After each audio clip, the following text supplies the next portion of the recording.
నమస్తే, welcome to new TV Telugu. తెలంగాణలో ఆదాయానికి మించిన ఆస్తుల కేసులో మరొక ఉన్నతాధికారి అడ్డంగా బుక్ అయ్యారు. సిసిఎస్లో ఏసీపీగా పనిచేస్తున్నటువంటి ఉమామహేశ్వరరావు, ఆయన దాదాపు 100 కోట్ల రూపాయల అక్రమాస్తులు కూడబెట్టారు అనేది ఇప్పుడు ప్రధానమైనటువంటి ఆరోపణగా వినిపిస్తుంది. ఏకకాలంలో 14 చోట్ల ఏసీబీ అధికారులు రైడ్స్ చేశారు. చాలా ముఖ్యమైనటువంటి అంశంగా మారింది. సిసిఎస్ అంటే చాలా ముఖ్యమైనటువంటి విభాగం. అధికారాన్ని అడ్డుపెట్టుకుని అక్రమాలకు పాల్పడటం అనేది ఈ ఉమామహేశ్వరరావు ఆయనకు వెన్నతో పెట్టిన విద్య అనేది బాగా వినిపిస్తుంది. ఆయన కింద స్థాయి నుంచి ఏసీపీ స్థాయి వరకు ఎదిగారు. మొన్నటి వరకు ఇబ్రహీంపట్నం ఏసీపీగా చేశారు. అక్కడే ఆయనపై అనేక రకాలుగా అవినీతి ఆరోపణలు.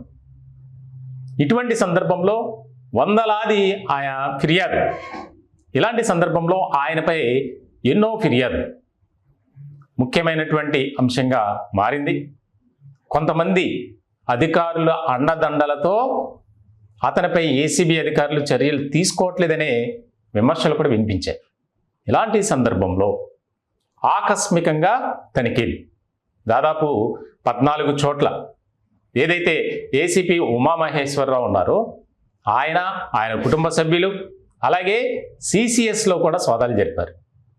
దాదాపు 12 గంటలు ఆయన నివాసంలో సోదాలు జరిపినటువంటి ఏసీబీ అధికారులు కోట్లలో అక్రమాస్తులు ఉన్నాయి అనేది ఒక నిర్ధారణకు వచ్చారు.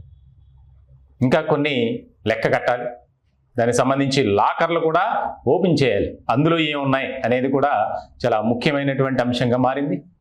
దీనికి సంబంధించి ఆయన కోట్లాది రూపాయల విలువైనటువంటి భూములను కూడా ఇటీవల కాలంలో కొనుగోలు చేశారు. అంటే గత 5 ఏళ్ల నుంచి ఈయన అక్రమ ఆస్తులు కూడబెట్టడంలో నెంబర్ 1గా ఎదిగారు అనేది కూడా బాగా వినిపిస్తుంది. ముఖ్యంగా హైదరాబాద్, గట్కేసర్, అలాగే మల్కాజిగిరి, కూకట్పల్లి, వీటితో పాటు ఆంధ్రప్రదేశ్లో విశాఖపట్నం, చోడవరం, వారి బంధువులు కూడా ఆ ప్రాంతంలో ఉండటం వల్ల అక్కడ కూడా కొనుగోలు చేశారు. ఈ యొక్క ఆస్తులను కూడబెట్టడానికి డబ్బు ఎక్కడి నుంచి వచ్చింది అనేది ప్రశ్నిస్తున్నారు. ప్రస్తుతానికైతే అరెస్ట్ చేశారు.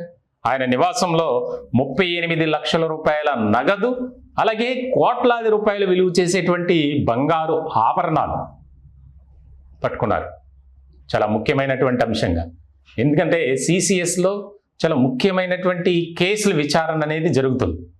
దీనికి సంబంధించి సాహితీ ఇన్ఫ్రా సంస్థ యొక్క లావాదేవీలు, ప్రజలను మోసం చేశారని ఆ కంపెనీపై కేసులు కూడా నమోదయ్యాయి. ఇటువంటి తరుణంలో ఆ యొక్క సాహితీ ఇన్ఫ్రాకు సంబంధించినటువంటి సంస్థ విచారణలో భాగంగా వారి వద్ద నుంచి పెద్ద ఎత్తున ముడుపులు తీసుకున్నారు అనేది కూడా చాలా ఎక్కువగా వినిపిస్తుంది. ఇటువంటి సందర్భంలో ఆయన అరెస్ట్ చేసినటువంటి ఏసీబీ అధికారులు ఇంకా వారి బంధువుల ఇళ్లలోనూ అలాగే ఆయనకు సంబంధించినటువంటి బ్యాంక్ అకౌంట్స్, ముఖ్యంగా లాకర్స్, వీటన్నిటినీ లెక్కగట్టే పనిలో ఉన్నారు. తెలంగాణలో ఇటీవల చూస్తున్నాం మనం. తెలంగాణలో ఇటీవల కాలంలో ఆదాయానికి మించినటువంటి ఆస్తుల కేసులో అరెస్ట్ అయిన వారు అలాగే లంచం తీసుకుంటూ దొరికిన వారు చాలా కోకొల్లలు. ముఖ్యంగా పోలీసు విభాగంలో అయితే లెక్కకు మించి ఈ ఉమామహేశ్వరరావు ఇప్పుడు అంతకు మించి అన్నట్లు అక్రమ ఆస్తులను సంపాదించారు.